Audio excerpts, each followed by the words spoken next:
পয়লা জানুয়ারি।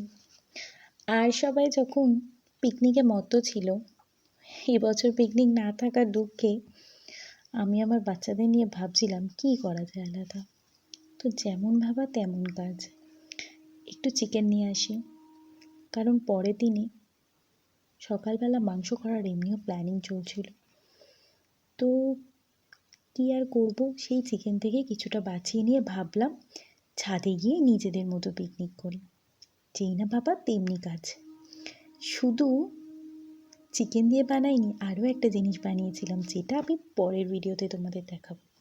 আপাতত দেখো চিকেনটা নিয়ে সেদিন আমি কী করেছিলাম। হ্যাঁ, ঠিকই বলেছ, হুট করে প্ল্যান করে আশপাশ থেকে কিছু কাঠ জোগাড় করে নিয়ে আমি তন্দুরি চিকেন বানাতে বসেছিলাম। খেতে খুব আহামরি হয়নি, বিকজ ম্যারিনেশনটা খুব অল্প সময়ের জন্য হয়েছিল। সন্ধেবেলা এনে আর সন্ধেবেলায় বানাতে বসে গেছিলাম। তো ম্যারিনেশনটা খুব বেশি হলে আমার এই কাঠ ইঁট এর এই সেট আপটা করা পর্যন্ত যতটুকু সময় হয়েছিল।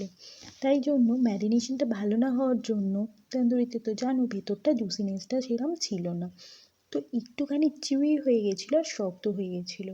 কিন্তু তবু বাচ্চাদের নিয়ে প্রথমবার ছাদের মাথায় বসে পিকনিক করার মজাই আলাদা। তো আমি সেটাই করছিলাম, আমার খুব একটা খারাপ লাগছিল না।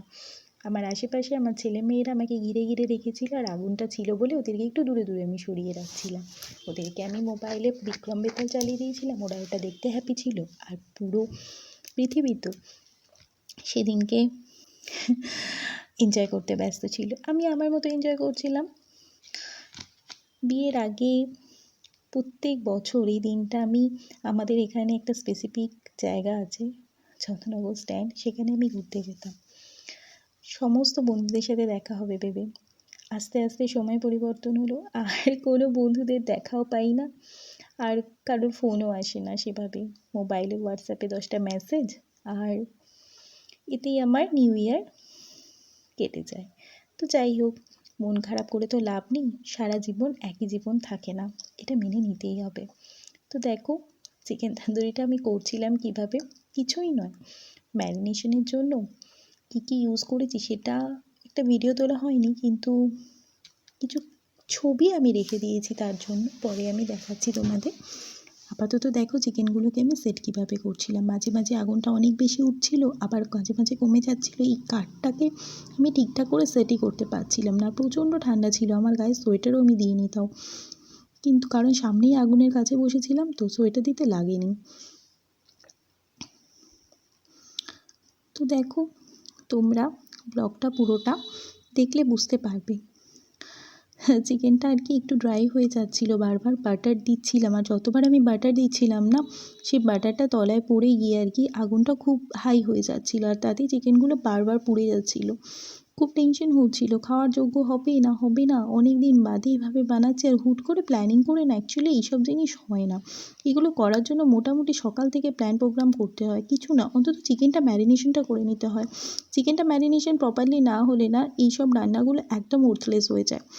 বোনলেস চিকেন নিয়েছিলাম, সেই জন্য খেতে পেরেছি, নষ্ট হয়নি, বাট খুব একটা পছন্দ হয়নি আমার সেদিন চিকেন তান্দুরিটা। তো তোমরাও যদি হুট করে কখনো এরকম চিকেন তান্দুরি করবে ভাবো, করে ফেলো না, বুঝলে তো। চিকেন তান্দুরি করার জন্য অন্তত ম্যারিনেশনটা 4 থেকে 5 ঘন্টা দিও, তবেই এর ভেতরে আর কি ম্যারিনেশনটা পৌঁছবে। তো দেখেছো কত হাই হয়ে গেছে ফ্লেমটা, অনেকগুলো কাঠ আমি একবারে দিয়ে দিয়েছি গো, কিছুতেই সেটা আর বুঝতে চাইছিল না।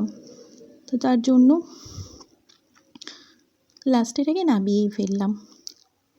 তো দেখো আলটিমেট আমি কন্ট্রোল করে ফেলেছি এই আগুনটাকে, আর তারপরে আমি আবারও বসে পড়েছি তান্দুরিগুলোকে উল্টানোর জন্য। আমাদের এখানে ব্যবহার হয়েছিল প্রায় মোটামুটি বলতে পারো 200 গ্রাম চিকেন, তান্দুরি চিকেন মশলা, এটা আমার ফ্রিজে বহুদিন ধরেই রয়েছে, ইউজ হয় না। আর দিয়েছিলাম টক দই, আর টক দইটাই বেশি এর বেসের মধ্যে ছিল। আদা রসুন আমি কিছুই দিইনি, কারণটা হচ্ছে তন্দুরি মশলার মধ্যে সমস্ত ফ্লেভার ইনহেন্স থাকে, আর আমি এটাকে একদম নর্মাল রাখতে চেয়েছিলাম। নুন দিয়েছিলাম, লেবুর রস দিয়েছিলাম, ব্যাস এটুকুই। কিন্তু হ্যাঁ, এটা খাওয়ার সময় আমার একটু লেবু বা চাটনির খুব প্রয়োজন হচ্ছিল, ধনেপাতা ফ্রিজে ছিল, ওই হয় আর কি কুড়েমি, তার জন্য সেটাও আর বানানো ওঠেনি। শেষ পর্যন্ত বাইরে থেকে জলজিরা আনিয়েছিলাম, সেইটা দিয়ে খেয়ে শেষ করলাম। তো আমার বছরের প্রথম দিনের পিকনিক তোমাদের কেমন লাগলো তোমরা অবশ্যই বলো। এরপরে অবশ্যই একটা সেকেন্ড পার্ট আছে, পরের ভিডিওতে তোমাদের দেখাবো। আমি এর সাথে একটা দারুণ জিনিস পাঠিয়েছিলাম, সেটা অবশ্য অসাধারণ সুন্দর খেতে হয়েছিল। সেটা প্ল্যান না থাকলেও সেটা বানিয়ে আমি খুব হ্যাপি হয়েছিলাম। সেকেন্ড লটও দিয়ে দিয়েছি। চলো টাটা, চ্যানেলটা সাবস্ক্রাইব করে দাও।